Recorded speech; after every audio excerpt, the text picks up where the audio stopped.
Buenos días, licenciado. Sé que estamos en un periodo de austeridad de clases, ¿verdad? Y es obvio por las amenazas que se dan para el país. Gracias a Dios hasta ahora pues no ha sucedido nada que lamentar.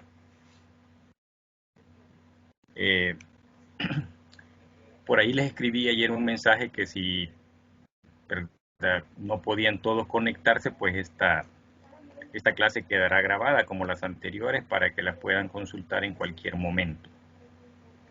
Esta sería la última clase. La anterior se la voy a subir, ya está pregrabada, para que tengan las dos clases faltantes. Si, bueno, sé que la mayoría no puede unirse el día jueves, ¿verdad? Por si el día jueves tengo con el otro equipo la otra clase. Si no se pudiera, pues por las condiciones, tampoco con ellos, pues igual esta quedaría pregrabada. Veríamos en esta mañana el tema de asociaciones profesionales y conflictos colectivos, ¿verdad? Exactamente, esta es la última que menciona la planificación. Si ustedes fueron siguiendo esa ruta, digamos, de aprendizaje llamada planificación, se dieron cuenta de que fuimos cumpliendo con toda la temática que ahí se presentó, ¿verdad? Gracias a Dios, pues a pesar de los inconvenientes en las últimas semanas, pues hemos ido avanzando. Estas asociaciones tienen un punto legal, ¿verdad? Es decir, no son asociaciones clandestinas, no son asociaciones que se dan al margen de la ley. La ley las regula. Obviamente hay infinidad de situaciones que también las prohíbe para estas organizaciones. Es decir, hay derecho a organizarse, pero también hay limitaciones, ¿verdad? Hay derechos, pero también hay obligaciones que deben cumplir las organizaciones. Y dice el artículo 204 del Código de Trabajo: tienen el derecho de asociarse libremente para defender sus intereses económicos y sociales comunes, es decir, para todo el gremio de trabajadores o para todo el gremio de patronos, formando asociaciones profesionales o sindicatos, sin distinción de nacionalidad, sexo, raza, credo o ideas políticas, las siguientes personas. Es decir, esto está normado por la ley. Hay derecho de asociarse, hay un derecho legal de poder formar sindicatos al interior de una empresa. Entonces, estas personas que pueden asociarse libremente y legalmente son los patronos y trabajadores privados. Es decir, hay un sindicato de patronos también, así como hay un sindicato de trabajadores. El primer llamado es para aquellos que trabajan de manera privada, es decir, no son empresas que pertenecen al gobierno, ¿verdad? El Código de Trabajo nos está hablando de empresas privadas, pero también nos menciona los trabajadores de las instituciones oficiales autónomas. Al interior del gobierno también se pueden formar sindicatos, también pueden formarse cualquier tipo de organización, como dice acá, ¿verdad?, con el ánimo de eh, resguardar, digamos, o defender sus intereses económicos y sociales, dice, y además que sean comunes, es decir, para todos. No porque alguien no pertenezca a una organización o no pertenezca al sindicato, ese va a quedar aislado, no se puede, es una de las prohibiciones que tiene el sindicato. No puede obligar a nadie a unirse, ni tampoco puede obligar a nadie a que se retire, ni mucho menos a que los que forman parte del sindicato tengan privilegios sobre aquellos que no forman parte del sindicato. Eso está prohibido también.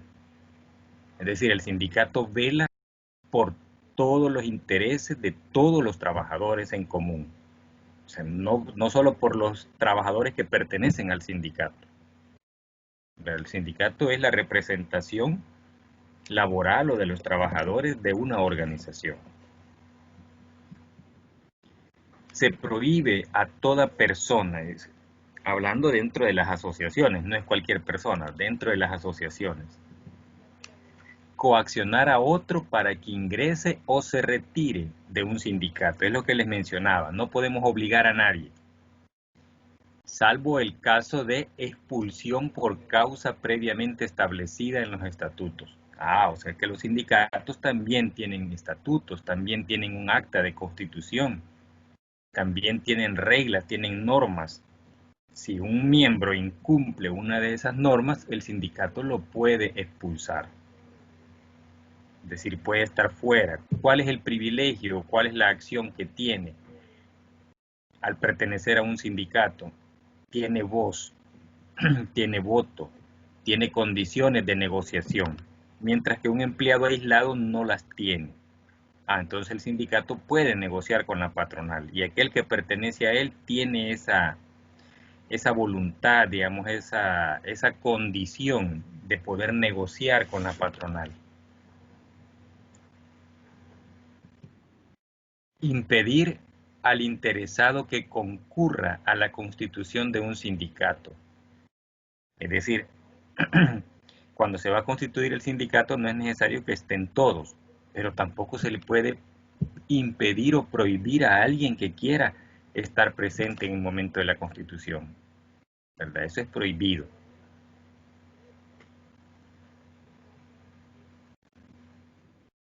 Hacer discriminaciones entre los trabajadores por razón de sus actividades sindicales o tomar represalias contra ellos por el mismo motivo.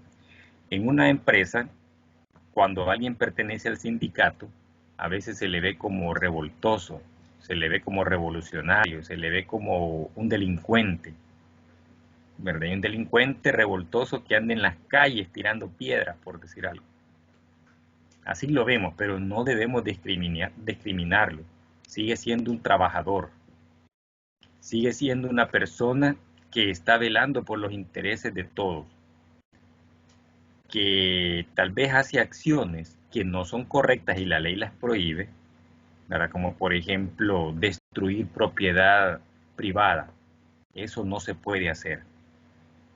Puede marchar libremente por las calles, puede hacer un paro, puede hacer una huelga, sí, las puede hacer y ya vamos a ver más adelante cuáles son las condiciones, pero eso no le da derecho a que dañe la propiedad privada, ¿verdad? Así como suele darse pues hoy en día, ¿verdad? En nuestro medio, que vemos que hay organizaciones que salen a marchar en las calles y dañan la propiedad privada, quiebran vidrios de automóviles, vidrios de las empresas, etcétera. Eso no se puede hacer. Eso está prohibido. Ejecutar actos que tengan por finalidad impedir que se constituya un sindicato o que se encamine a disolver o a someterlo a control patronal. Es decir, eso está prohibido también. No podemos, o un grupo de personas no puede impedir que se forme un sindicato. Es decir, el sindicato no existe en una empresa y están con la idea de formarlo. Pero tampoco se puede impedir. Es decir, la patronal, el patrón, el dueño no puede impedir que se forme el sindicato. Sin embargo, en nuestra realidad se hace, ¿verdad? Se tiene amedrentado a los trabajadores diciéndoles que se les va a despedir si forman un sindicato. Pero la ley les está dando el respaldo que sí lo pueden hacer. Y aquí está diciendo, ¿verdad? Se prohíbe a toda persona.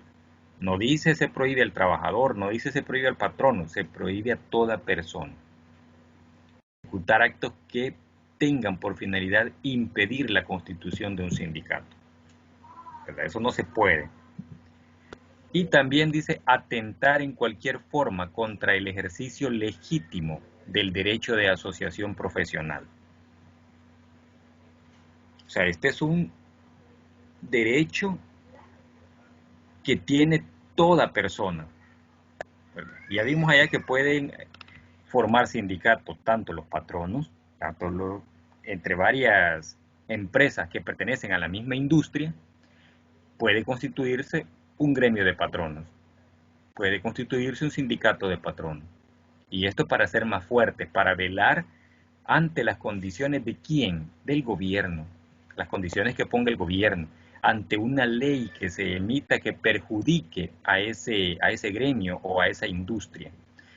Cuando hablamos de industria, nos referimos específicamente a una actividad, por decir algo, la industria del calzado. Nos referimos a todos los productores del calzado. Se constituye industria como la actividad que caracteriza a un grupo de personas. A eso se le llama industria. Entonces puede haber un conjunto de patronos que se unan en un sindicato patronal.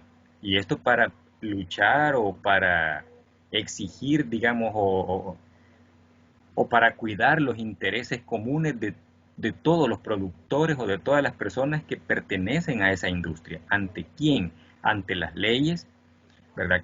Ante el Estado. Entonces también pueden formarse sindicatos patronales. Se prohíbe la organización y funcionamiento de sindicatos mixtos, o sea, los integrados por patronos y trabajadores. Eso no se puede dar. Si existe un sindicato, es de trabajadores para negociar con la patronal, pero no podemos incluir patronos en el sindicato de trabajadores. Ahí lo prohíbe la ley. Si no, ¿a dónde está la negociación? Se supone que es para que hayan dos representantes que puedan negociar los intereses comunes de ambos. 207. Los sindicatos no podrán conceder privilegios ni ventajas a ninguno de sus miembros. Es lo que les mencionaba anteriormente. No porque pertenece a un sindicato usted tiene privilegios sobre las personas que no están en el sindicato o que no pertenecen a él. Se regirán, dice, invariablemente por los principios democráticos, del predominio de las mayorías y de un voto por persona, sin que pueda acordarse preferencia alguna en virtud de la cuantía de los aportes de sus integrantes. O sea, no por ser sindicalista tiene privilegios sobre los demás, ¿verdad? La ley le está diciendo que no es así. La calidad de miembro de un sindicato y el ejercicio de los derechos inherentes a tal calidad son estrictamente personales. Es decir, no puedo trasladarle a alguien la calidad de miembro. Es decir, yo me retiro, pero le dejo mi calidad de miembro a otra persona. No, ¿verdad? El que se retire, y el que va a ingresar, ingresa como cualquier persona, sin privilegio alguno. Se reconocen las siguientes clases de sindicatos. Vean, la ley ya está diciendo, pueden formar gremios o personas o reuniones o asociaciones exclusivamente para esto. Sindicatos de gremio, sindicato de empresa, sindicato de industria, sindicato de empresas varias y sindicato de trabajadores independientes. Es decir, aquellos trabajadores que no tienen un patrono. Pero pueden negociar con alguien o contra algo que les está afectando su trabajo. Imagínense que hablemos de la industria del calzado siempre, pero hablemos de personas que no pertenecen a una empresa, sino que son aquellos zapateros que están, digamos, en las calles arreglando zapatos, lustrando zapatos, etc. Estos trabajadores no tienen patrón, son independientes, pero pueden formar un sindicato. ¿Verdad? Un sindicato que les permita poder desarrollar su trabajo. De repente la municipalidad, la alcaldía, los quiere remover de un lugar, digamos, ¿verdad? Porque estorban, porque no se ve bien que estén ahí, etc. Bien difícil que puedan negociar con el gobierno municipal, pero ya unidos es fácil de negociar, ya unidos tienen fuerza, ya unidos pueden llegar a un acuerdo, ¿verdad? Es decir, hay una representación de ellos. No van a ir todos a hacer la negociación, va a ir un grupo en representación de, pero en este caso el gobierno municipal va a entender que están apoyados o que están organizados, ¿verdad? Y que hay una representación de todo el grupo. Bueno, vamos a ir definiendo cada uno de los sindicatos que legalmente se pueden establecer. Sindicato de gremio es el formado por trabajadores que ejercen una misma profesión, arte, oficio o especialidad. ¿Verdad? Si nos remitimos al ejemplo que puse de la industria del calzado, este es un gremio, gremio del calzado, gremio de los trabajadores de obra de banco, por decir algo, miembro de los trabajadores que se dedican a reparar llantas, por decir algo, que hay un montón de lugares. Y así, ¿verdad? Hay una infinidad de formas o infinidad de oficios, de artes, de especialidades de las personas. Esos van a formar un sindicato de gremio. Sindicato de empresa. Es formado por trabajadores que prestan sus servicios en una misma empresa, establecimiento o institución oficial autónoma, es decir, en el gobierno. Estos sindicatos están al interior de las instituciones y pertenecen únicamente a esa institución y a ese sindicato. Se prohíbe que una persona que ya está en un sindicato pertenezca a otro sindicato. Eso está prohibido por la ley. Sindicato de industria. Es el formado por patronos o trabajadores pertenecientes a empresas dedicadas a una misma actividad industrial, comercial, de servicio, social o demás equiparables o equivalentes. O sea, al decir de industria, obviamente se refiere a la producción, también puede llamarse la industria si es comercio, también puede llamarse la industria si es servicio, también puede llamarse la industria si es una actividad social. Por ejemplo, las iglesias o la iglesia, ¿verdad? Es una actividad social la que hacen. Entonces, esa es una industria también. O sea, el decir industria se refiere a la actividad más que a la producción de algo. Sindicato de empresas varias. Es el formado por trabajadores de dos o más empresas vecinas, cada una de las cuales tenga un número de trabajadores inferior a 25 y que estos no pudieran formar parte de un sindicato de gremio o de industria. ¿Verdad? Por ahí la ley nos va a decir también de que hay un mínimo para formar sindicato. Máximo no hay, pero sí un mínimo de personas. En este caso dice que si las empresas tienen menos de 25 no pueden formar un sindicato. Pero si una empresa con otra empresa se unen, los trabajadores pueden formar un sindicato. ¿Verdad? Y los representantes de ese sindicato pueden negociar con las diversas empresas a las que pertenecen los miembros. Sindicato de Trabajadores Independientes. Es el constituido por trabajadores empleados por cuenta propia y que no emplean a ningún trabajador asalariado, excepto de manera ocasional. Es decir, alguno de ellos podrá tener algún ayudante, ¿verdad? Pero eso no significa de que ya sea un patrono trabajador, ¿verdad? O puede tener esa condición, pero no se ve legalmente como alguien que está contratando a empleados, ¿verdad? Son trabajadores de manera independiente, que pueden tener ayudantes, esa es otra cosa. Artículo 210. Pueden ingresar a un sindicato o participar en su constitución los trabajadores mayores de 14 años de edad.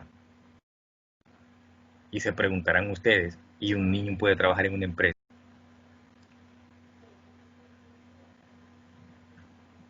Si la ley me está diciendo de que pueden formar parte niños de 14 años de edad en adelante, pueden trabajar esos niños. Claro, tienen condiciones, ¿verdad? El Código de Trabajo menciona sobre la actividad de los menores. Está regulada ese trabajo de los menores de edad, es decir, aquellos que tienen menos de 18 años. Y si la ley aquí me dice de que para formar parte de un sindicato necesita ser mayor de 14 años, significa que puede también una persona de 15, 16, 17 años formar parte del sindicato y ser un trabajador. De hecho, el Código de Trabajo tiene una sección especial para los menores de edad. Artículo 211. Todo sindicato de trabajadores necesita para constituirse y funcionar un mínimo de 35 miembros. Se dieron cuenta que anteriormente hablaba de empresas que tienen menos de 25 trabajadores. Esos no pueden formar un sindicato. Aquí nos está diciendo este artículo el mínimo que debe de existir de personas para ser miembros del sindicato. O sea, se debe constituir con 35 personas. Pueden ser más, todas las que quieran. La ley a veces exige mínimos y habrá algunos casos que va a exigir máximos. Pero casi en la mayoría de regulaciones siempre la ley va a establecer mínimos. Por ejemplo, cuando hablábamos de horas extras, la ley establecía un mínimo. Cuando hablábamos de aguinaldo, la ley establece un mínimo que le debe pagar al trabajador de días en concepto de aguinaldo. Cuando se habla de vacación, la ley exige un mínimo porcentaje adicional al valor de 15 días. Si el patrón no quiere pagarle más, pues cuestión de él, ¿verdad? La ley le va a exigir un mínimo, de ahí no puede bajar. El salario se establece como un mínimo. Las empresas que quieren pagar mucho más de eso, pues la ley no le va a decir nada. Pero si paga menos de lo que la ley exige, ahí es donde tiene problemas. Artículo 212. Los sindicatos de patronos deberán constituirse con 7 patronos por lo menos. Vean que si es de trabajadores, pide un mínimo de 35. Y si es de patronos, un mínimo de 7. Obviamente porque trabajadores están todos en el mismo lugar, digamos, en la misma empresa, pero patronos están aislados, cada quien en su negocio. Es más, entre ellos son competencia. Es más difícil de ponerse de acuerdo. Sin embargo, si todos pertenecen a la misma industria o hacen la misma actividad, es más fácil entonces que puedan unirse. Y la ley dice por lo menos 7 para que tengan fuerza. Artículo 213. De la reunión inicial de constitución de un sindicato, se debe levantar un acta de fundación en la cual se exprese o se debe expresar lo siguiente. La fecha y lugar de la reunión, los nombres y apellidos de todos los constituyentes, es decir, de los 35 como mínimos. Nacionalidad, documento de identidad, domicilio, actividad que ejerzan y que los vinculen. Es decir, a qué actividad se dedican, si todos son de una misma empresa, qué tipo de sindicato van a formar de los que 5 o 6 que vimos que la ley establece como válidos. El nombre, objeto, clase y domicilio del sindicato. Ahí se refiere a ese mismo grupo, digamos, o ese mismo, por decirlo así, formas posibles de formar un sindicato. Si se trata de un sindicato de industria, se deberá indicar el nombre y las actividades económicas a las que se dedican las empresas, es decir, a la actividad que pertenecen según la industria, en donde los trabajadores prestan sus servicios. Eso debe quedar en un acta, así como cuando se constituye una empresa. Igual, de la misma manera, se levanta un acta para la constitución de un sindicato. La designación de una junta directiva provisional, es decir, debe también tener una forma de organización el sindicato. No los 35 todos van a tener voz y voto, sí la tienen, pero no todos van a ir a negociar, no todos van a formar parte de la representación. Debe haber un grupo mínimo, ¿verdad?, que represente al equipo, que represente al sindicato, que represente a la asociación que se ha formado. Que deberá incluir, dice, como mínimo un presidente, un vicepresidente, un secretario, pudiéndose designar también provisionalmente un tesorero y un fiscal. Entonces hay abogados también. No, ¿verdad? Va a ser una persona que se le llame fiscal porque va a hacer valer, por decir algo, los estatutos dentro del sindicato. Va a hacer valer aquellas situaciones legales en las cuales está negociando el sindicato. Es decir, va a representar la parte fiscal, la parte legal, también va a representar la parte de revisión de lo que hace el sindicato. Es decir, este va a estar pendiente como un auditor, va a estar pendiente de lo que el sindicato realice, va a estar pendiente de los acuerdos a los cuales se han llegado y que se cumplan por ambas partes. Y cualquier otro dato que los interesados juzguen conveniente. Los interesados podrán solicitar la presencia de un notario o de uno o más delegados del Ministerio de Trabajo, quienes certifican o certificarán el acta de fundación en el mismo momento. Es decir, el sindicato cuando no puede solicitar que haya un abogado, ¿verdad? Que haya un representante del gobierno, específicamente del Ministerio de Trabajo, para que tome nota de que todo lo que se está desarrollando es conforme a la ley. Artículo 215. En la misma reunión o en una reunión posterior que se deberá celebrar a más tardar dentro de los 15 días hábiles siguientes, se discutirán o aprobarán los estatutos del sindicato.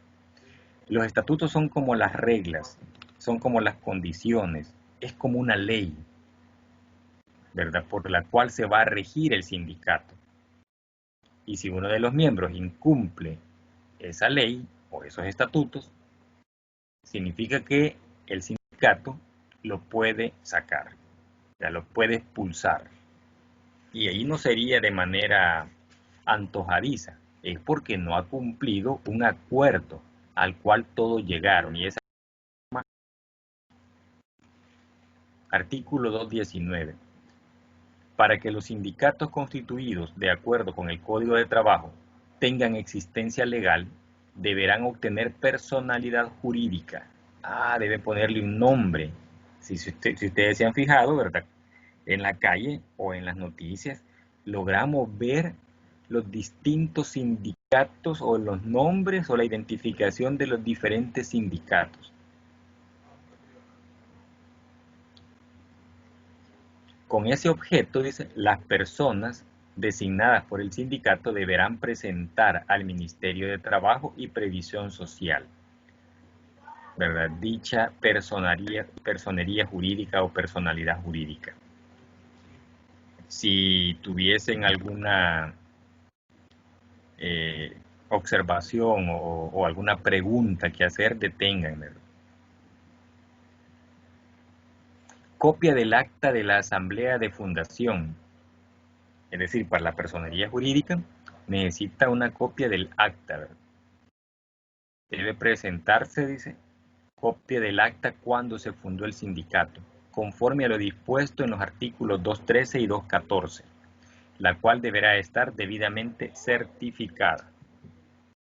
B, dice, 2 ejemplares de los estatutos sindicales, con la certificación del acta de la sesión o las sesiones en que estos hubiesen sido aprobados. Es decir, el sindicato se está constituyendo de manera legal, se está constituyendo tal cual como dice la ley. No es que los sindicatos se hacen a libre albedrío y nadie los regula y ellos pueden hacer y deshacer. No, ¿verdad? Para nada, la ley les pone prohibiciones. Sí, dice, tienen derecho los trabajadores de asociarse y hacer valer sus derechos, sus intereses comunes. Eso nos dice la ley. Entonces, ya todos conocemos de que los sindicatos son legalmente establecidos, que es un derecho que tiene el trabajador, que no lo puede impedir el patrono por más que quiera, no puede echar a alguien porque va a formar parte del sindicato, no puede quitar a un grupo de trabajadores porque están pensando en sindicalizarse. ¿Verdad? Eso lo dice la ley. Artículo 220. El gobierno de los sindicatos será ejercido por las asambleas y las juntas directivas de los sindicatos. En todo caso, la Asamblea General será la máxima autoridad del sindicato. Es decir, ellos van a celebrar asambleas generales. Ahí sí van a participar todos los miembros, los 35 como mínimo y más. pero van a tener una junta directiva que los representará. Y la junta directiva dará informes al pleno. Entonces, ¿quién es la máxima autoridad? La asamblea del sindicato. Es decir, ellos van a tomar las decisiones, así como en el gobierno, ¿verdad? La asamblea legislativa es la que toma las decisiones, es la que emite, digamos, las diversas leyes que tenemos. Claro, eso va para el presidente y el presidente, pues, o la vetará o la sancionará, ¿verdad? Artículo 224. Las juntas directivas serán de dos clases, generales y seccionales.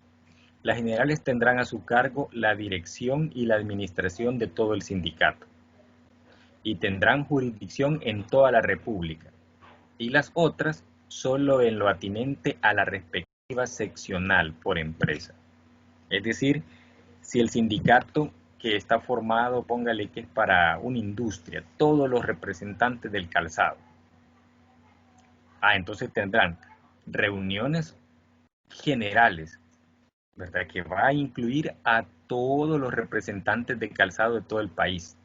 Y van a tener reuniones seccionales que únicamente van a tener, digamos, como valedera una reunión de los representantes de San Salvador, de los representantes los representantes de la zona central, de la zona occidental, de la zona oriental.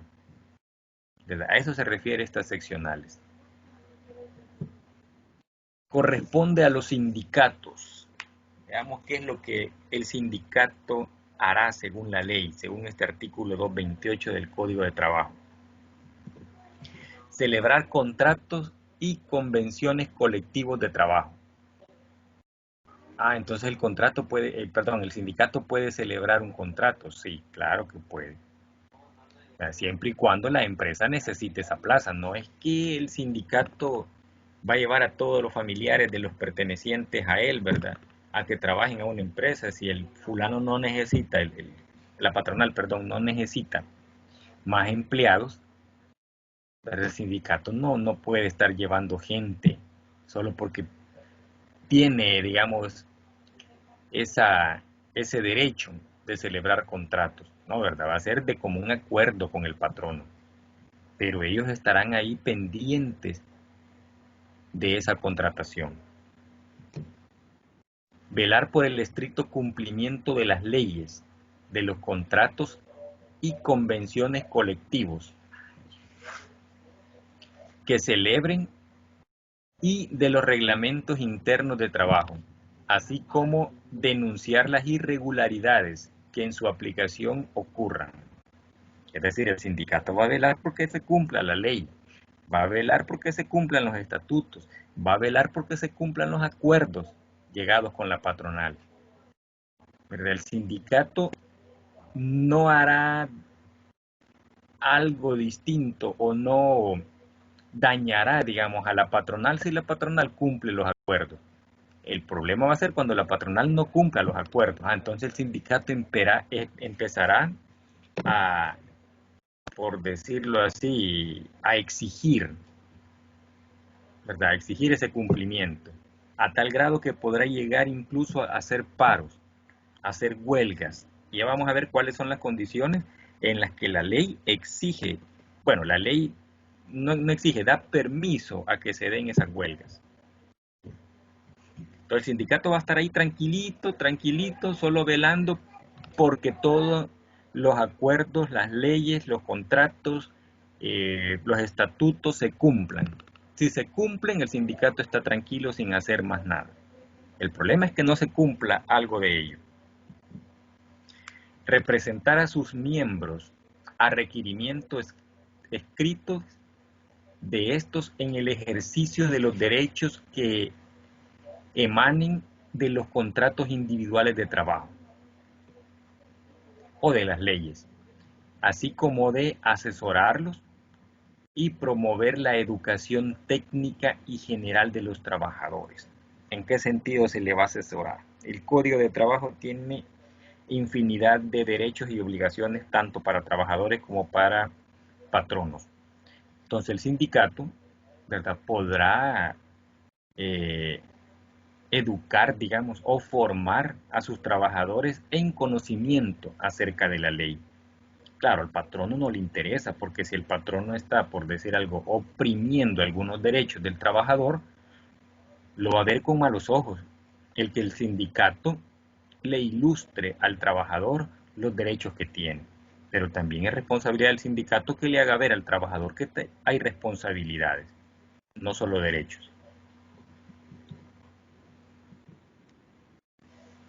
Crear, administrar o subvencionar instituciones, establecimientos u obras sociales de utilidad común para sus miembros. Es decir, el sindicato tiene también esta responsabilidad, ¿verdad?, de administrar fondos, de administrar, eh, digamos así, las actividades que desarrolla al interior del sindicato. También, ¿verdad?, con esos fondos que el sindicato va creando, puede ayudarle a un trabajador, a una institución, a un establecimiento, o puede crear también alguna obra social de utilidad común para la sociedad. O inclusive, como dice aquí, ¿verdad?, únicamente para sus miembros. ¿De dónde sale el dinero? Bueno, el sindicato podrá tener algunas actividades para crear fondos. Mira, el sindicato podrá, de común acuerdo, entre ellos ponerse una cuota. Pero no se puede exigir, ¿verdad?, que alguien para que pertenezca al sindicato debe pagar algo. Eso no es correcto y no es permitido por la ley. Es decir, los fondos que cree el sindicato deben ser legalmente establecidos, debe ser de común acuerdo. Si todos están de acuerdo en poner una cuota, póngale de $5 mensuales, ¿verdad?, para tener fondos que van a servir para poderle hacer un préstamo a alguien, para, no sé, para poder ayudarle en caso de desastre a un trabajador, etcétera. E inclusive esos fondos no son donados del trabajador, sino que es como un ahorro, ¿verdad? El trabajador deposita que $5 mensuales, es como tener un ahorro, que ya en conjunto ese dinero podrá servir para hacerle préstamos a los mismos trabajadores. Obviamente, pues el trabajador tendrá que reponer ese dinero, ¿verdad? Pueda que con un interés mínimo o sin intereses, únicamente para ayudarse entre ellos. Adquirir los bienes que requieran para ejercer sus actividades. Es decir, si el sindicato ya tiene fondos, ¿verdad?, puede tener también ciertos bienes, por decir algo, computadoras, escritorio, un localito, etcétera, ¿verdad?, donde van a hacer sus reuniones, donde van a decidir algunas situaciones, ¿verdad?, donde va a estar la junta directiva reuniéndose. Fomentar las buenas relaciones obrero-patronales. Eso es lo que el sindicato debe hacer.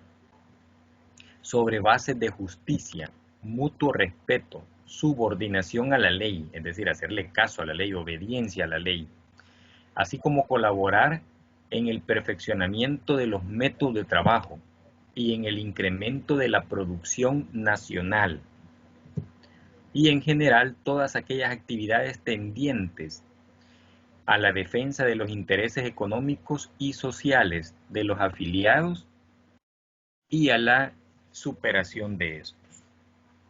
O sea, el sindicato va a velar por la armonía en el trabajo, ¿verdad? Va a velar porque se cumpla lo que dice el Código de Trabajo. Y el Código de Trabajo, el objeto es armonizar la relación obrero-patronal. Entonces el sindicato de eso va a, digamos, a funcionar, o de eso va a ejercer, ¿verdad?, su administración. Hacer velar la ley, hacer valer la ley.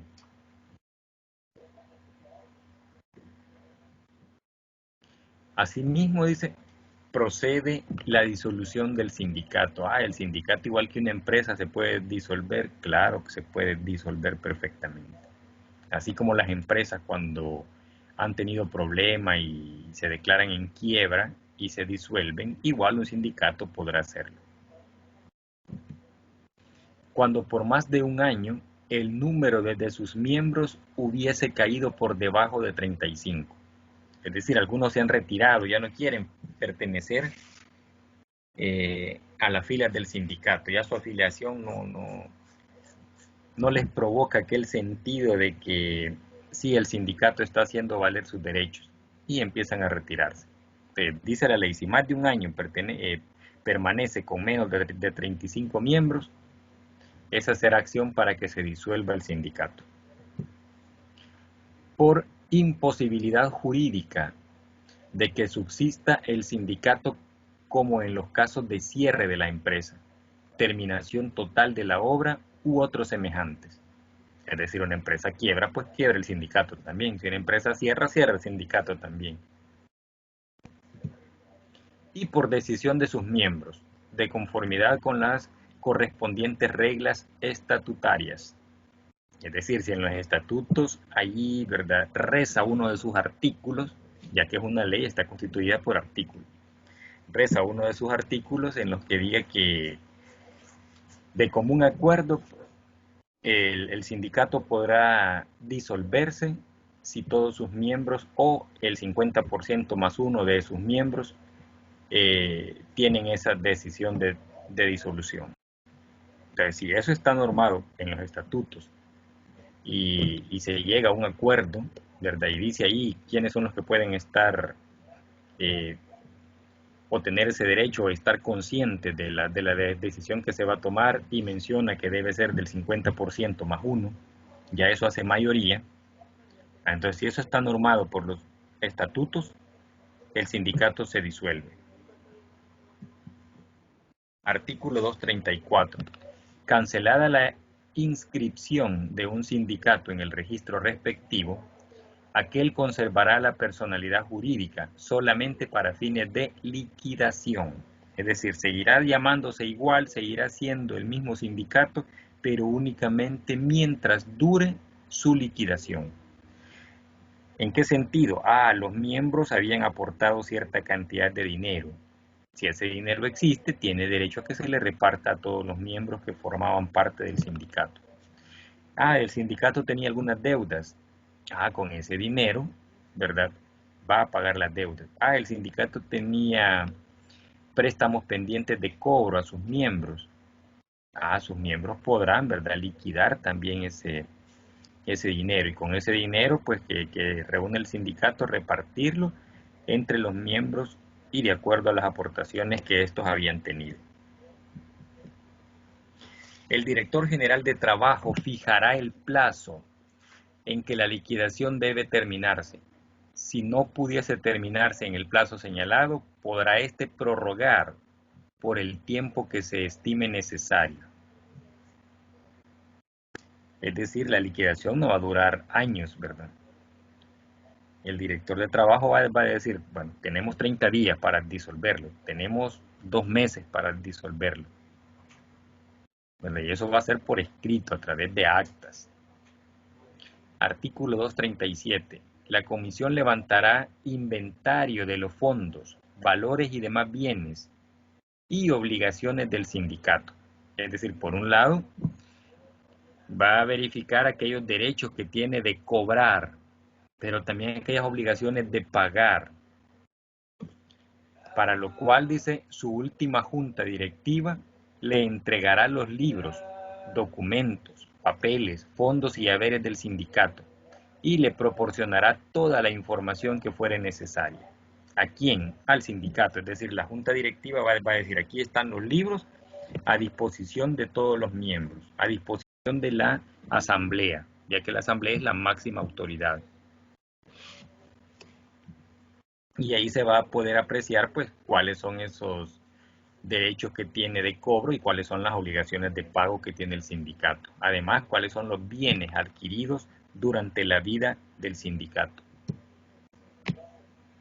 Artículo 240. Si en los estatutos no se dispusiere otra cosa, la enajenación de bienes muebles, es decir, la venta de bienes muebles, deberá efectuarse en pública subasta, de acuerdo con lo que para el juicio ejecutivo dispone este código, para la ejecución de sentencias. Es decir, los bienes que pertenecían al sindicato, estos deberán, dice, si no se pueden vender, ¿verdad?, deberán ponerlos en subasta pública. Artículo 243. Una vez satisfechas las deudas o consignadas las sumas necesarias para el pago, el remanente pasará a formar parte de los recursos del Instituto Salvadoreño del Seguro Social. Ay, entonces pues que no le pertenecía a los trabajadores, ¿verdad? Va a depender de lo que digan los estatutos. Si los estatutos dicen de que se forma un fondo como ahorro perteneciente al trabajador, eso va a ser de los trabajadores. Pero si no existe en los estatutos tal señalamiento, entonces va a pasar ¿a dónde? Dice, al Instituto Salvadoreño del Seguro Social.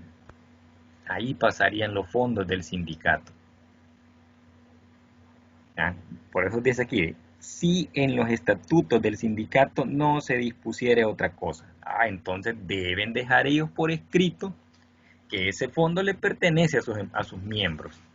De lo contrario, se va para el Seguro Social. Artículo 257 dice: 5. Sindicatos de trabajadores o 3 o más de patronos pueden formar una federación.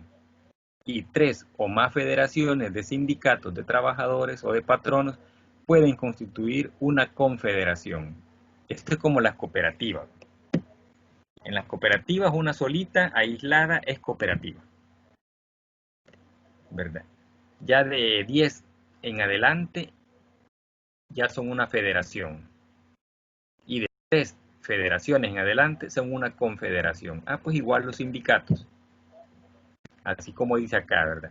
5 sindicatos de trabajadores o 3 de patronos pueden formar una federación. 3 federaciones o más pueden formar, dice, una confederación. Es decir, están más fuertes, más unidos. Las federaciones y confederaciones tienen derecho a que se les conceda personalidad jurídica. Es decir, tienen derecho también a ser representados ante la ley a través de un nombre, de una constitución, ¿verdad? De una inscripción, digámoslo así, en el registro correspondiente, en el registro de comercio podría ser. Artículo 258. Para formar una federación o confederación es necesario que la Asamblea General de cada sindicato o federación haya autorizado al representante judicial y extrajudicial del sindicato o de la federación para tal efecto, y que a la asamblea de fundación concurra debidamente autorizado dicho representante. Es decir, deben estar todos de acuerdo, ¿verdad? Y nombrar a alguien o a una comisión que represente al sindicato para formar ya sea una federación o una confederación. Artículo 268. El contrato colectivo de trabajo y la convención colectiva de trabajo tienen por objeto regular durante su vigencia las condiciones que regirán los contratos individuales de trabajo en las empresas. O sea, el sindicato no solo está velando por un contrato colectivo, también está velando por los contratos individuales. ¿Cuál es la diferencia? El contrato colectivo son los miembros que pertenecen al sindicato y los contratos individuales es aquel que está fuera del sindicato, ¿verdad? Siguen siendo estos contratos de manera individual, pero se le llama colectivo porque están formando parte del sindicato. O sea, ya colectivamente se firma, digamos, un acuerdo entre la patronal y el sindicato de contratación colectiva. O sea, que no se puede quitar a uno de los miembros así por así. Al menos, ¿verdad?, que cumpla con las condiciones que le exige la ley, el Código de Trabajo.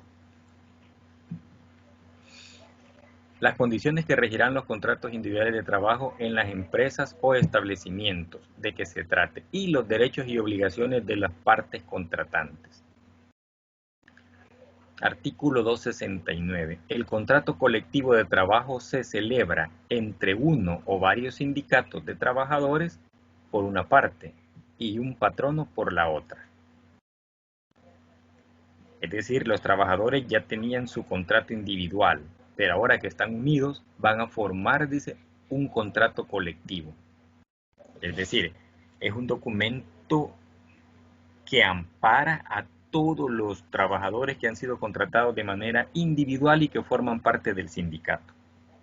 Es decir, van a legalizar esa contratación individual como una contratación colectiva para que tenga más fuerza el gremio.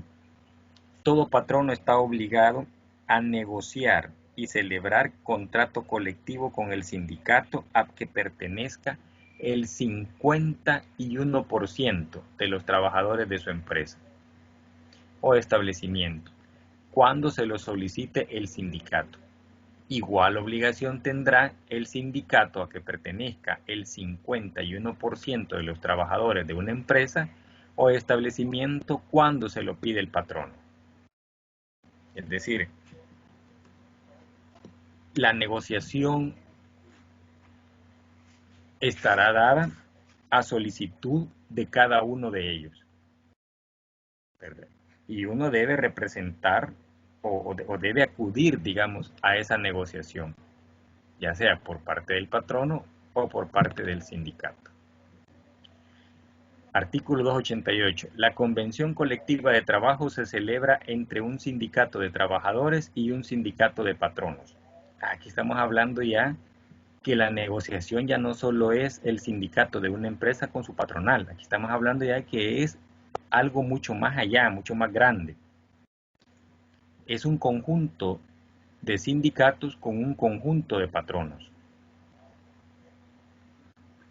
¿verdad? Y es una convención no para ir a negociar, sino para establecer condiciones, tanto patronales como laborales, ¿verdad? Y eso tiene mucho más fuerza, es una asamblea mucho más amplia, mucho más grande.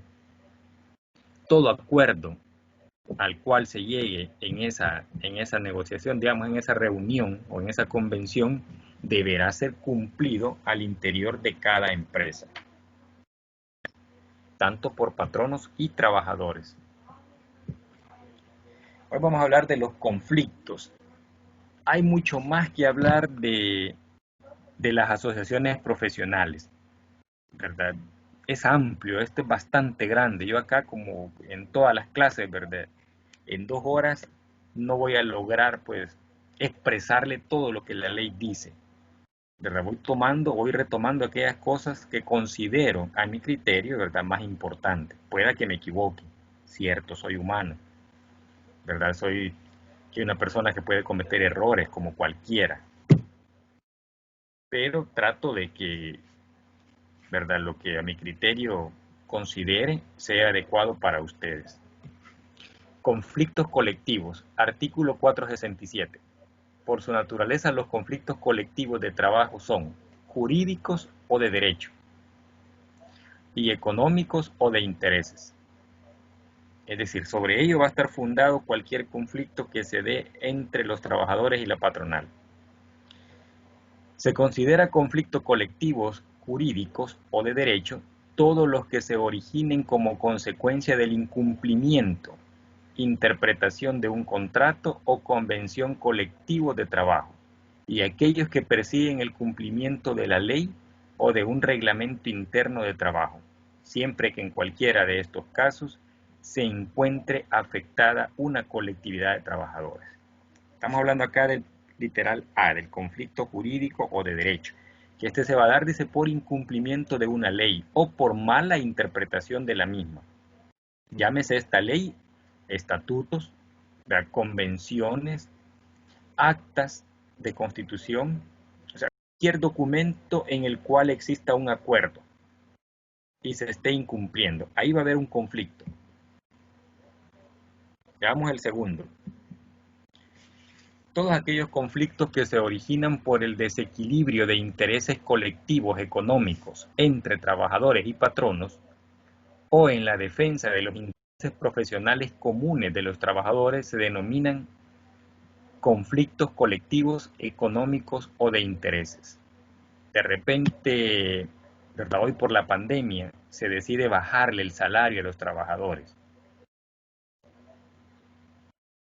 ¿verdad? Y aquí es algo complicado, o fue algo complicado tanto para el trabajador como para el patrón. El patrón no está recibiendo ingresos, ¿verdad? El trabajador debe comprender también esa situación. Y ahí es donde se da uno de los conflictos económicos, en los cuales se tiene que negociar.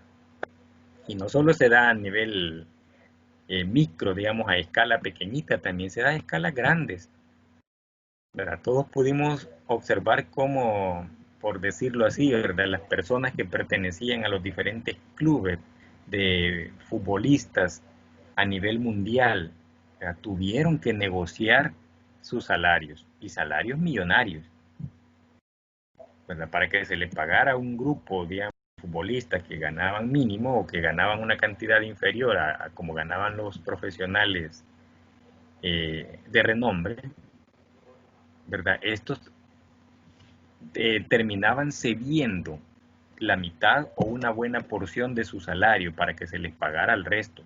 Llegó a un acuerdo, o sea, no fue una imposición. Y eso es lo que va a regular tanto la ley como el sindicato o las asociaciones profesionales que se formen, ¿verdad? Dentro de una empresa. Negociar. Imagínense qué difícil fue para las empresas y para los trabajadores también en esta época de pandemia que vivimos. Por eso es que la mayoría estaban urgidos de que se reactivara nuevamente la economía. ¿Por qué? Porque los patronos estaban perdiendo. Si les estaban pagando a sus trabajadores sin que estos se presentaran a trabajar, o se les estaba pagando el mes completo y estos solo se presentaban 3 días a la semana, ¿verdad? Para no juntarse todos, unos iban lunes, miércoles y viernes y otros iban martes, jueves y sábado. Entonces, para disminuir un poco la cantidad de personas reunidas en un mismo lugar. Pero esto implicaba que la producción bajaba. Esto implicaba de que el negocio no estaba atendiendo al público y que los ingresos patronales pues venían hacia abajo. Entonces, complicado, ¿verdad? Aquí en este sentido sí era de entender a la patronal, entender de que no tenían ellos ingresos. Obviamente tampoco era culpa de los trabajadores. Esas situaciones son las que conllevan, o ese conflicto conlleva a tomar decisiones en conjunto, tanto por un lado los representantes de los trabajadores y por otro lado la patronal.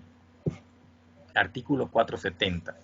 En los conflictos colectivos solo pueden ser parte por los trabajadores el sindicato mayoritario, la coalición de sindicatos, si la hubiere, y en su caso los trabajadores no sindicalizados. Y por los patronos, el patrono o sindicato de patronos afectados. Acá en este artículo, pues prácticamente lo que indica es quiénes van a formar parte de la solución de ese conflicto. Prácticamente son las dos partes que están en negociación, tanto la parte de los trabajadores como la parte patronal, independientemente del tipo de condición o de reunión, digamos, o de miembros que lo lleve a tener esa negociación y tomar decisiones que sean comunes en cuanto a intereses económicos para ambas partes.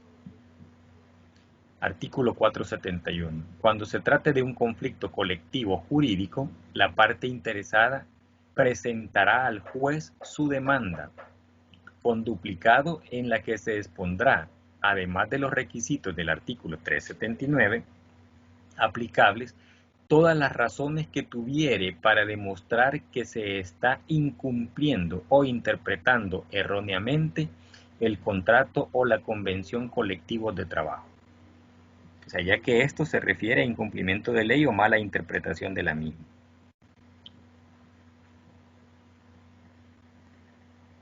Artículo 473. Transcurrido el término de emplazamiento, sin que el demandado conteste la demanda, el conflicto se tramitará sin su intervención. Sin embargo, podrá apersonarse posteriormente sin hacerlo retroceder. ¿Qué significa? Que si a un patrono le llega o a un sindicato, por decir algo, le llega una convocatoria, ¿verdad? Para que se presente a negociar y este no se presenta, el demandante tendrá el derecho a que el proceso siga, ¿verdad? Que el proceso no se detenga porque la persona no se hizo presente o porque el patrono no llegó o el sindicato, si fuese él el enjuiciado, sus representantes no se hicieran presentes, ¿verdad? La demanda sigue. Esto sigue. ¿Que podrá presentarse después? Sí, lo puede hacer, pero eso no va a hacer que retroceda el proceso. Eso no va a hacer de que, mire, que yo no estaba presente cuando sí, pero se le convocó. Había una convocatoria a la cual no le hizo caso. ¿Verdad? Y ya no puede decir nada a la parte que ha incumplido la convocatoria. Cuando el conflicto se deba a la mera interpretación de una norma o normas contenidas en el contrato o convención colectivo de trabajo, el juez fallará dentro de los 5 días siguientes al de la contestación de la demanda o de transcurrido el término de emplazamiento, declarando la correcta interpretación. De ser pertinente, el juez señalará la forma y oportunidad en que deben cumplirse las normas o normas interpretadas. Esto en el caso de que se esté malinterpretando. Imagínense que de repente en las horas extras dice de que se pagará con el 100% del salario base. Viene el patrón y dice, sí, ¿verdad? El 100% del sueldo ya lo ganó. Le voy a pagar el 100% de la hora extra. Viene el trabajador y dice, sí, pero es doble. Me tiene que pagar la hora que estoy trabajando como tiempo normal, más un recargo del 100%, o sea que cada hora vale doble. Y el patrono dice, no es así, ¿verdad? Significa que le voy a pagar el 100% de lo que vale una hora. Entonces, cuando entra en conflicto similar a eso, el juez es quien tendrá, digamos, la explicación correcta de la ley. Y ahí ninguno de los participantes podrá decir lo contrario, ¿verdad? Al menos que el juez esté equivocado también, pero para ello él va a citar a otros colegas, ¿verdad? O va a estudiar la ley para hacer una interpretación justa y correcta. Transcurrido el plazo señalado, sin que el infractor cumpla, la parte interesada lo hará saber al juez, es decir, se llega a un acuerdo o se llega a la mejor interpretación de la ley. El que la incumplió sigue todavía incumpliéndola. Entonces la otra parte podrá inmediatamente hacerlo del conocimiento del juez, ¿verdad? Que no se está cumpliendo tal cual se ha interpretado el artículo o se ha interpretado la ley. Artículo 477.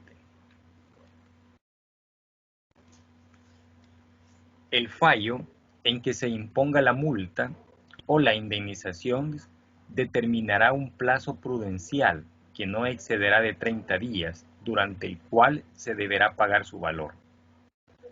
Esto va a depender de lo que el juez diga, ¿verdad? A qué fallo se llegó, si el fallo contiene multa o simplemente no contiene multa.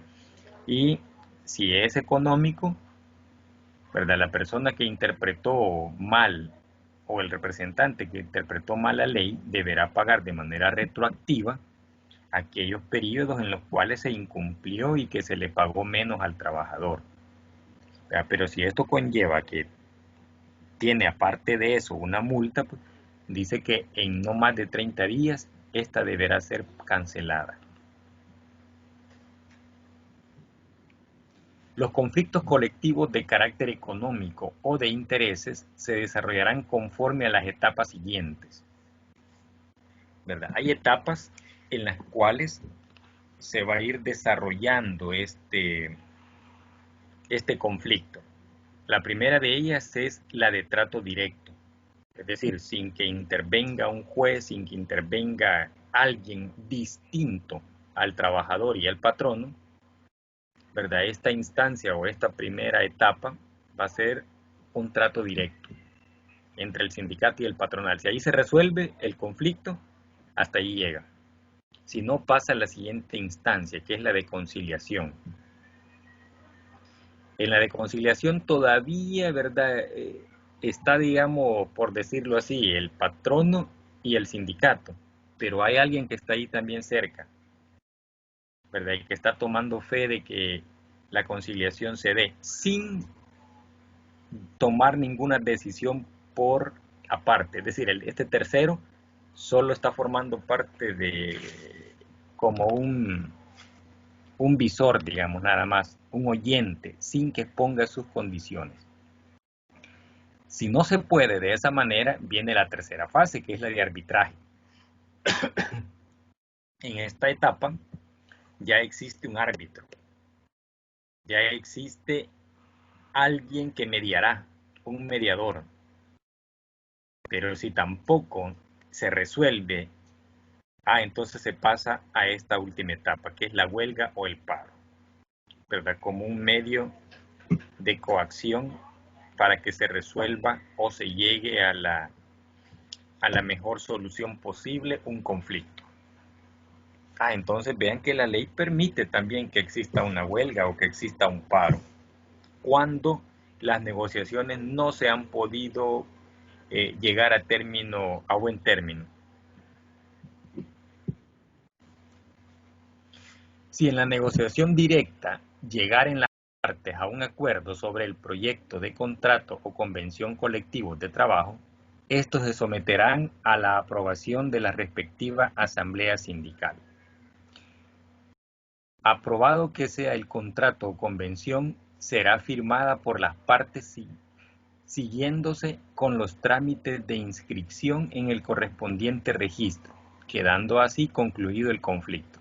Es decir, si ambas partes llegaron al acuerdo, ¿verdad? Esto podrá quedar por escrito, enviar al Ministerio de Trabajo un acta que se levanta, ¿verdad? Que el conflicto fue resuelto de manera directa, es decir, en la primera instancia, y solo se manda al Ministerio de Trabajo esa copia con el ánimo de que quede por escrito el acuerdo. Y dice acá, si el acuerdo fuere parcial, se harán constar en actas que se extenderá en duplicado los puntos sobre los cuales hubo acuerdo. De inmediato, cualquiera de las partes podrá solicitar al director general de trabajo que inicie la etapa de conciliación, es decir, la siguiente etapa, por aquellos conflictos a los cuales no se llegó o los puntos a los cuales no se llegó a un acuerdo, ¿verdad? En esta acta se debe nombrar que se acordaron los siguientes puntos, pero quedaron pendientes el resto. Entonces pide al director general que se lleve a la siguiente etapa, que es la de conciliación. Al recibir la solicitud de conciliación, el director general de trabajo inmediatamente, si él decidiere no intervenir como tal, designará a un conciliador para que dentro de las 48 horas siguientes cite a las partes en conflicto, a efecto de que acuerden el horario para celebrar las reuniones de conciliación. Es decir, todavía aquí las partes van a llegar a un acuerdo, pero vean de que hay alguien que interviene, que no es el que tome la decisión, ¿verdad? Pero sí hay una intervención en el cual se va a hacer un llamamiento a ambas partes y que ellos decidan, dice acá, ¿verdad? El horario de las reuniones y que ellos decidan la forma en la que van a conciliar.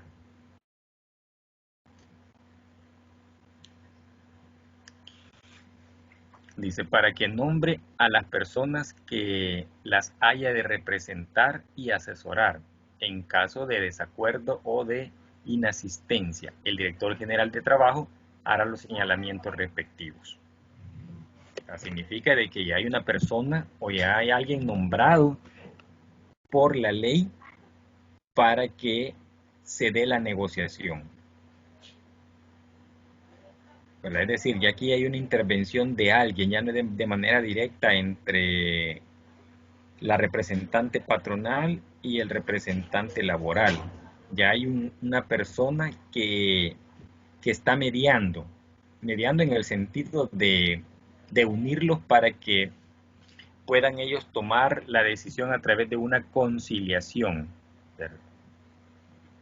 No toma la decisión el representante del gobierno. La decisión la van a tomar las dos partes, la parte laboral y la parte patronal, ¿verdad? Pero ya hubo una intervención que los hizo que se juntaran, que los hizo que se reunieran. Y si uno de ellos no asistiera a tal reunión, dice, entonces habrá como un punto negativo o un punto negro para esa parte del conflicto, ya sea la parte patronal o la parte laboral.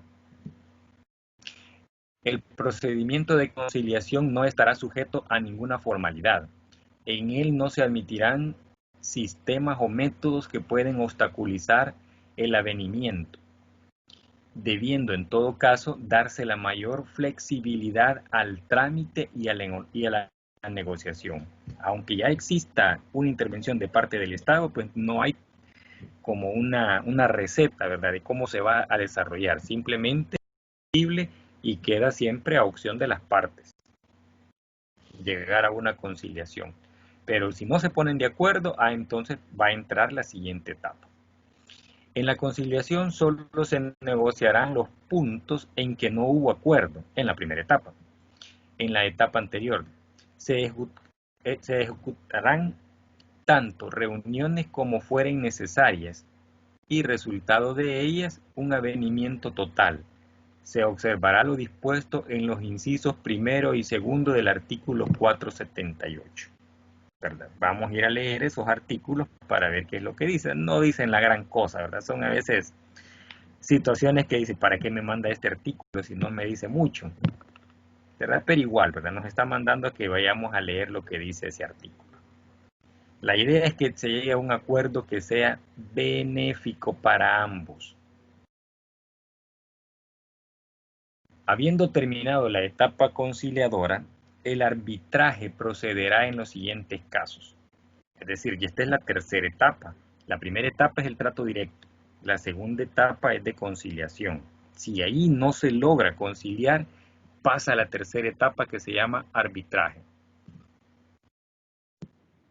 Cuando las partes voluntariamente convengan en someterse al arbitraje como un medio de solucionar el conflicto. Es decir, aquí sí ya existe un árbitro, ya existe alguien que lo va a estar mediando, que lo va a estar interviniendo y que va a dar, por decirlo así, su opinión. Cuando en el contrato o convención colectivo de trabajo se hubiere estipulado el arbitraje, es decir, en el mismo contrato o en una convención, en el acta que se levante dirá, ¿verdad?, que los conflictos, cuando no se puedan resolver de X manera o los conflictos sin resolver, se irán todos con la instancia de arbitraje o se tramitará un arbitraje. Siempre que se trate de un servicio esencial a la comunidad. Es decir, si está en conflicto el servicio que prestará hacia la comunidad, es necesario el arbitraje. Aquí sí les voy a preguntar yo. ¿Qué entendemos por este literal C? Siempre que se trate de un servicio esencial a la comunidad. En este caso, se va a dar el arbitraje. O sea, aquí no va a ir contrato directo ni va a ir con conciliación. Se va a ir directamente a arbitraje. ¿Qué servicios esenciales a la comunidad podrán verse involucrados o podrán sensibilizarse para que se salte las dos etapas anteriores y se vaya directamente a la etapa de arbitraje? Aquí los escucho, ¿verdad? Para que ahora también ustedes opinen. Ya yo hablé bastante.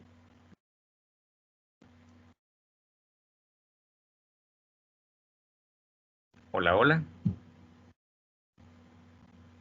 ¿Se me durmieron?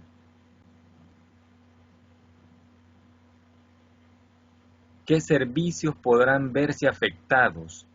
O sea, es un servicio que se ve afectado y que ese servicio eh, le compete, digamos, no solo a una persona o un grupito, sino que va a afectar a toda una población. Por ejemplo, vale, les voy a dar yo un ejemplo y tal vez ahí se les despierta a ustedes esa, por decir algo, esas ideas, ¿verdad? O esas vivencias que han tenido a través de los medios de comunicación, a través de manera directa, porque ustedes los han visto, los han vivido, etcétera. Por ejemplo, los servicios de salud. A veces hay una huelga, por decir algo, de médicos. Ahí se ve afectado un servicio esencial a la comunidad. No es un servicio a una persona, a dos personas. Se ven afectados los servicios a una comunidad entera. ¿Verdad? Los servicios de salud. Cuando hay una huelga o hay un conflicto o entre, por decir algo, el gremio médico y en este caso la patronal que forma parte del Estado, del gobierno, no se puede ir a conciliación, no se puede ir a un trato directo, debe existir un arbitraje, porque se está afectando a un servicio que es esencial, que es el servicio de la salud. Vale, ahora con ese ejemplo, ayúdenme ustedes, ¿qué otros servicios esenciales a la comunidad podrán verse afectados cuando se dé un conflicto? El de Aparte de los educación. servicios. Educación, correcto. Ahorita estamos viviendo eso también, ¿verdad? Pero este no es un conflicto que se dé entre partes, sino porque estamos en una condición, digamos, lo esencial. Y por eso se han parado las clases, se han suspendido las clases, ¿verdad? La decisión la tomó el Estado, la tomó el gobierno. Y eso es para no afectar a la comunidad. Por eso yo les ponía ahí en los mensajes que les mandé, ¿verdad? Los que puedan, ¿verdad? No es obligación. Primero porque si en su comunidad, en su lugar, ¿verdad? Hay problemas de señal de internet, aparte de que las compañías se aprovechan también, ¿verdad? De la mala señal que presentan. Hay problemas eléctricos. O sea, no es exigencia de que usted esté presente en la clase si estamos en una etapa de suspensión, pues al contrario, yo me estoy arriesgando, ¿verdad? Aunque también explicaba, yo la voy a grabar, ya sea que estén los alumnos o no estén los alumnos, ¿verdad? Y esto es con el ánimo de no atrasarnos.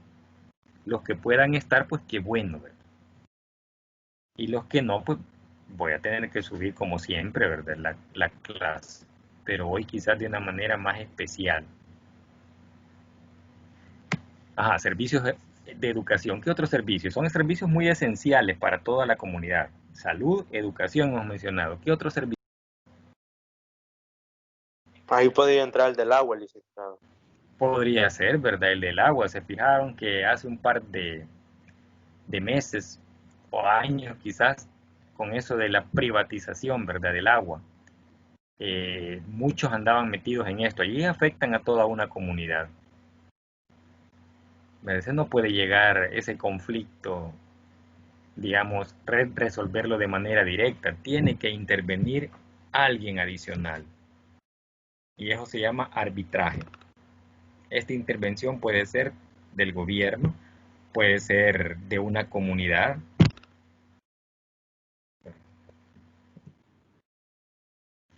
Los árbitros deben ser ciudadanos salvadoreños, mayores de 25 años, que sepan leer y escribir. Esto es cuando se refiere a una comunidad que está sirviendo como árbitro, como arbitraje. Que se encuentren en el goce pleno de sus derechos civiles y políticos y que no hayan sido condenados por delito. Para ser miembro de un arbitraje.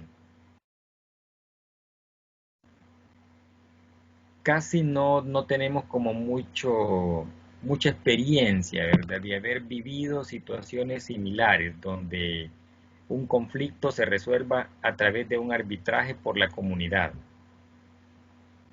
Son bien pocos. A veces los arbitrajes se dan más que todo de parte del Estado.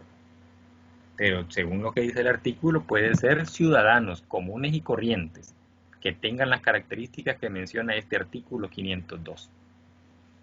507. Los árbitros procederán y sentenciarán conforme les dictare su conciencia y con equidad. Es decir, no van a afectar a una de las partes, deben ser imparciales. Y de acuerdo a la situación presentada del conflicto, ellos podrán tomar la decisión. Son como, así como en un juicio, ¿verdad? Las personas que pueden llegar al juicio, esos son los árbitros. Ese es el arbitraje. Al final la sentencia la va a tomar el juez, pero también le pregunta a la comunidad, ¿verdad? ¿Qué sentencia decide la comunidad? O sea, la comunidad tiene acá un papel bien importante. Entonces, eso es el arbitraje.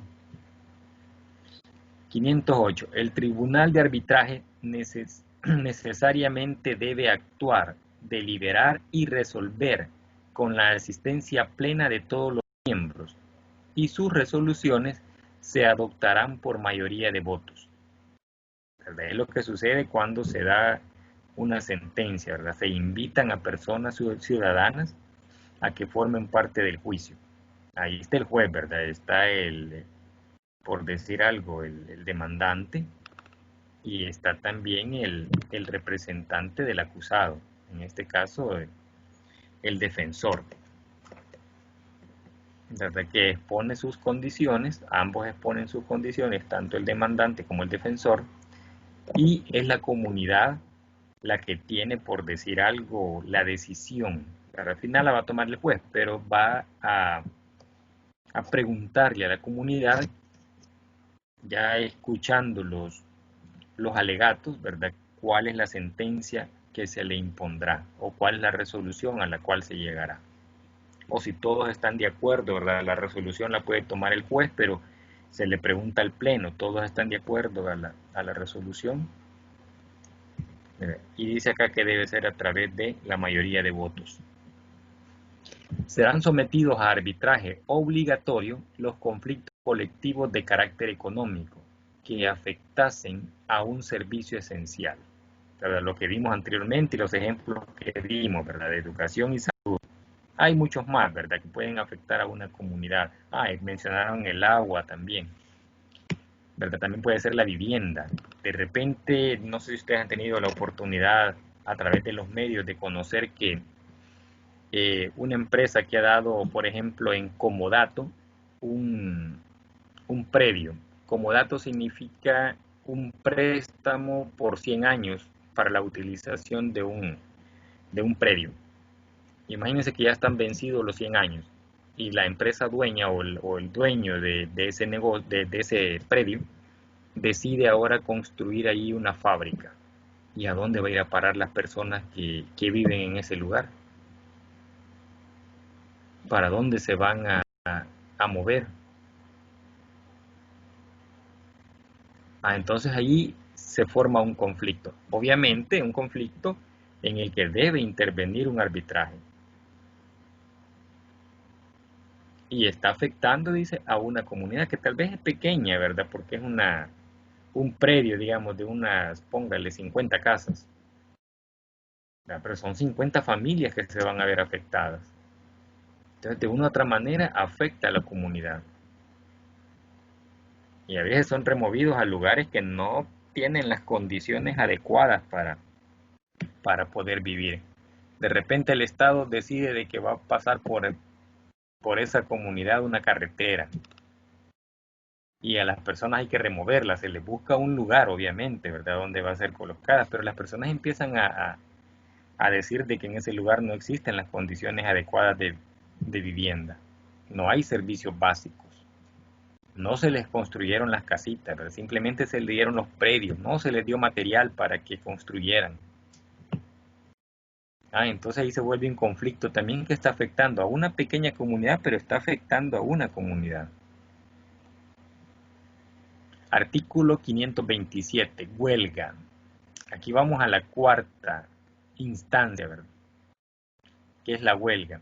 Es la suspensión colectiva del trabajo, concertada por una pluralidad de trabajadores, es decir, por la mayoría de trabajadores, con el propósito de obtener una finalidad determinada, es decir, hacer presión para que se llegue a resolver un conflicto. Y la presión es de esa manera, hacer un paro. Pero vean que la ley me está diciendo de que se puede dar la huelga. Claro, ya me va a decir en qué condiciones se puede dar, ¿verdad? Las huelgas que reconoce el Código de Trabajo para efectos laborales únicamente serán aquellas que tengan cualquiera de las siguientes finalidades: la celebración o revisión del contrato colectivo de trabajo. Es decir, el patrono no quiere celebrar un contrato colectivo de trabajo. Pero hay un sindicato que ya se formó y que tienen derecho a que esto se dé. Entonces pueden hacer un paro, pueden hacer una huelga. Si el patrono no accede a la celebración o a la revisión del contrato colectivo de trabajo. La celebración o revisión de la convención colectiva de trabajo.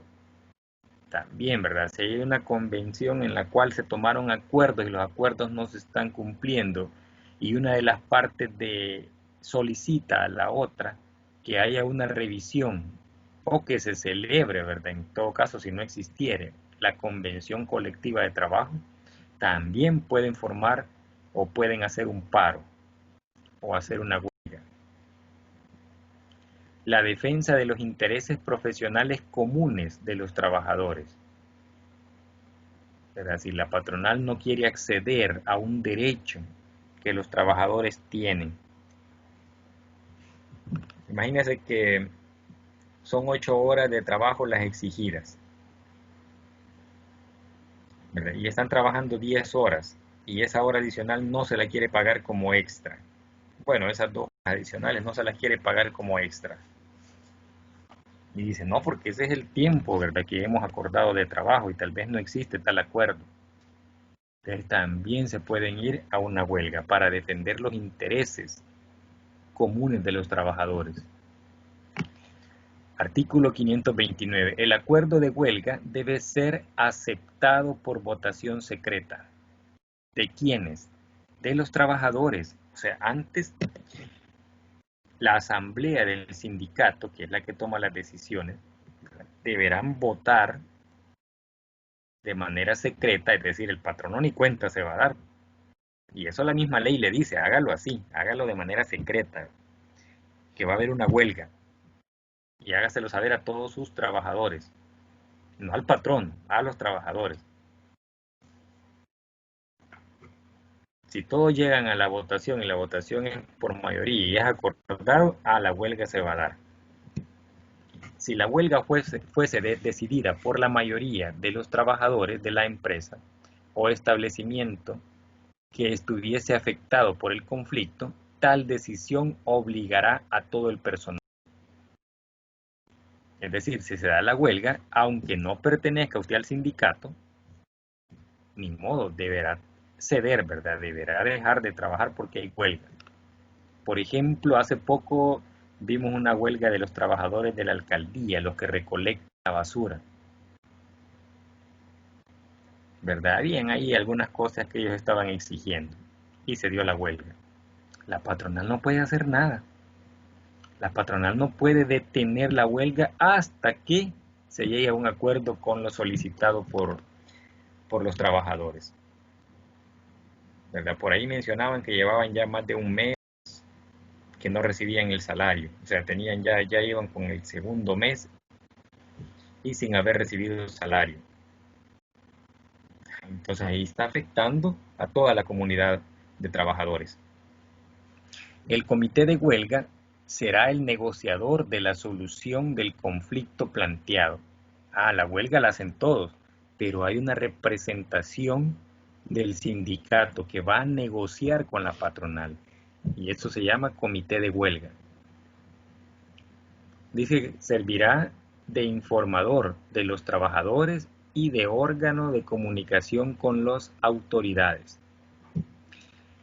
La huelga no podrá estallar antes de haber transcurrido 4 días, contados a partir de la fecha de la notificación a que se refiere el artículo anterior. Dice que la reunión va a ser secreta y que se toma la decisión, pero no puede estallar la huelga 4 días, no mínimo de 4 días después de que se ha tomado la decisión, ni después de 30 días posteriores al de la misma. Es decir, tampoco van a tomar la decisión que se hace la huelga, y como la ley dice que no puede estallar antes de los 4 días de tomada la decisión, ¿verdad? Le dan larga, pero tampoco puede ser después de 30 días.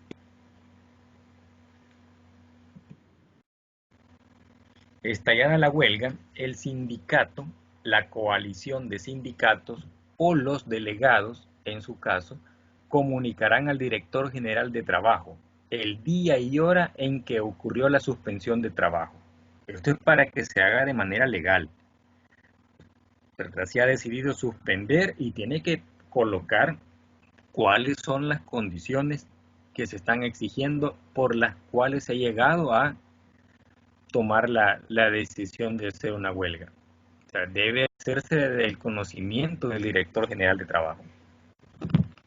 La huelga debe limitarse a la suspensión pacífica de las labores y al abandono del lugar de trabajo. En consecuencia, se prohíbe toda clase de actos de violencia o coacción sobre las personas y de fuerza en las cosas durante un conflicto colectivo de trabajo. Ya, vean lo que dice aquí, la huelga debe ser o debe limitarse a la suspensión pacífica de las labores, ¿verdad? Y al abandono del lugar de trabajo. No dice que debe quebrar vidrios, no dice que debe apedrear a la empresa, no dice que debe dañar a la comunidad, ¿verdad? Nada de eso me dice, al contrario, me está exigiendo de que debe ser de manera pacífica, sin violencia. La huelga, dice, salvo las excepciones legales, suspende los contratos individuales de trabajo de todos los trabajadores de la empresa. El suspender no es terminar el contrato. ¿Se acuerdan que vimos una clase anterior donde hablábamos de la suspensión del contrato y veíamos también la terminación del contrato? La suspensión es aquella en la que momentáneamente el trabajador no tiene relación directa con el patrón. Por ejemplo, la mujer embarazada, cuando se va con licencia por maternidad, ahí ya no tiene contacto con el patrón. Ahí hay una suspensión del contrato. Entonces acá la huelga hace lo mismo, suspende todos los contratos individuales de trabajo. Es decir, en ese momento no hay relación directa del trabajador con el patrono.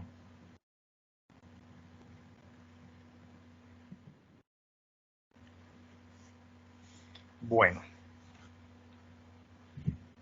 y tomando en cuenta que la mayoría pues no puede estar en la clase del jueves y que no sabemos cómo pueda seguir esto. Bueno, actualmente acá donde yo vivo está lloviendo leve, pero está lloviendo, ¿verdad? Como lo que se espera. Se esperan que sean lluvias, dice, atemporaladas, o sea, y probablemente o en ocasiones torrenciales, ¿verdad? Ahorita está pringando, pero es así como temporal, ¿verdad? Suavecito. Entonces, si ya no nos viéramos, pues, y esta sería la última clase, la clase previa, la anterior, yo se la voy a subir pregrabadas para que la puedan escuchar y ver, ¿verdad? En el momento que ustedes lo decidan y puedan y tengan el acceso.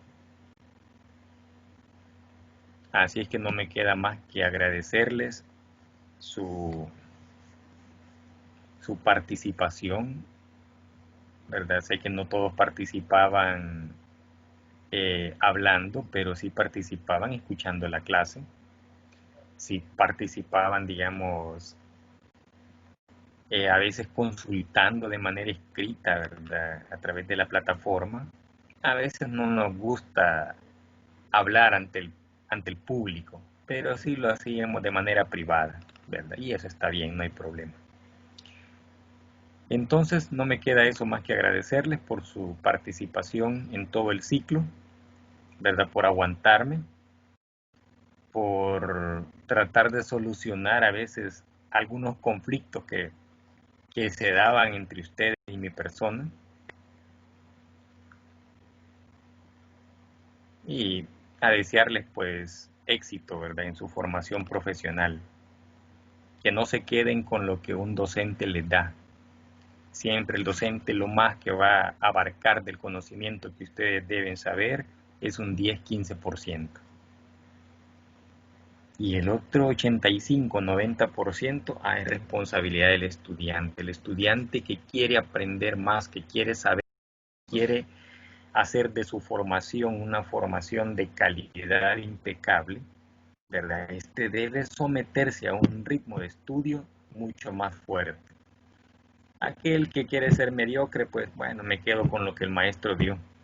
Y haciendo eso como algo cierto, algo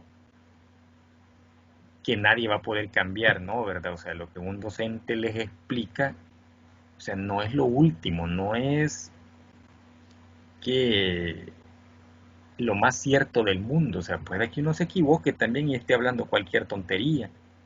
Usted tiene que ir a revisar, ¿verdad? Otras opiniones, a revisar textos, a buscar. Hoy que tenemos pues la posibilidad de usar el internet, ¿verdad? Y buscar en diferentes páginas, saber también qué tipo de páginas estoy buscando, si estoy buscando en páginas basura o estoy buscando en páginas serias de universidades que publican ciertos artículos y ciertos avances en diversas áreas del saber.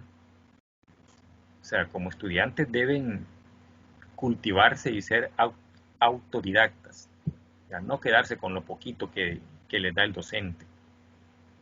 Y digo así poquito porque yo sé que el conocimiento es mucho más amplio, ¿verdad? Lo que uno da se limita a un horario, se limita a cumplir, por decir alguna temática, pero hay mucho más allá que usted lo puede buscar, ¿verdad? Si lo quiere, si quiere ser alguien diferente, si no quiere ser común al resto, si quiere sobresalir, ¿verdad? Eso es ya decisión propia. Así es que no me resta más que darle las gracias y desearles un feliz día. Muchas gracias a usted, licenciado. Nos enseñó bastante también. Eso espero, que les haya servido. Sí, fue de gran Bueno, ayuda todos los temas que vimos y aprendimos cosas nuevas también. Qué bueno, que me alegra que así sea. muchas gracias, licenciado, por enseñarnos.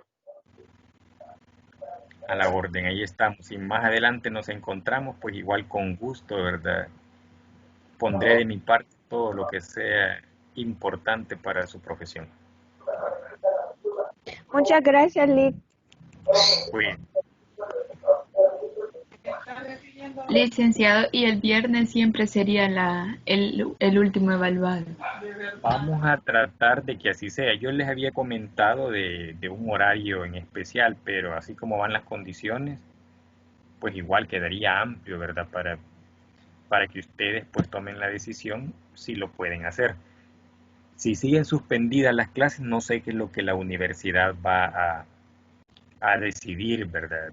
Supuestamente terminábamos la semana anterior y se alargó una semana más. Es decir, el ciclo terminaba ahí por el 15, 14 creo que estaba programado, 14 de... Pero la universidad tomó la decisión de que el ciclo finalizaba el 21, pero no teníamos esta nueva suspensión. Así es que por el momento vamos a tomar que la fecha se mantiene. Entonces, si hubiese cualquier cambio, yo se los haré saber a través de la plataforma. Y si no hay cambio, pues la suspensión todavía sigue, perdón. No sé, de preferencia para los que puedan examinarse, yo dejaría igual amplio el horario, ¿verdad? Todo el día para que usted decida en qué momento lo puede hacer y en qué momento pues tiene esa conectividad. Si alguien tuviera problemas porque se le cayó el internet, porque se quedó sin corriente, y eso se logra ver, ¿verdad? No solo se logra, ¿cómo se llama?, identificar, no solo porque el estudiante lo dice, sino que se identifica. Alguien por ahí me dijo, mire, fíjese que de repente hubo un apagón y ya no pude volver a entrar y en la pregunta 7 me quedé. Y cabal, ¿verdad? Yo fui a revisar y estaban contestadas hasta las 7. Y ahí en adelante todas estaban malas, pero ninguna estaba contestada. Y vi el tiempo también, ¿verdad? El tiempo de transcurrido que tenía el examen y eran pocos minutos los que había avanzado la persona. Entonces dije, yo supongo no me está engañando. Es cierto, ¿verdad? Igual le di otra oportunidad, se lo habilité para que lo volviera a hacer. Entonces, todas esas situaciones, ¿verdad? Si se dieran, pues vamos a dejar como fecha siempre viernes. Pero si alguien no puede porque no tenía las condiciones adecuadas, igual, ¿verdad? Hágamelo saber y vemos la manera cómo poder solventar la situación. Y igual hay que estar pendiente de lo que la universidad diga, ¿verdad? Ahorita esta clase, pues, igual era con aquellos que tuvieran la posibilidad de conectarse. El que no puede, pues, bueno, yo respeto también esa situación. Así es que lo vamos a dejar así para el día viernes.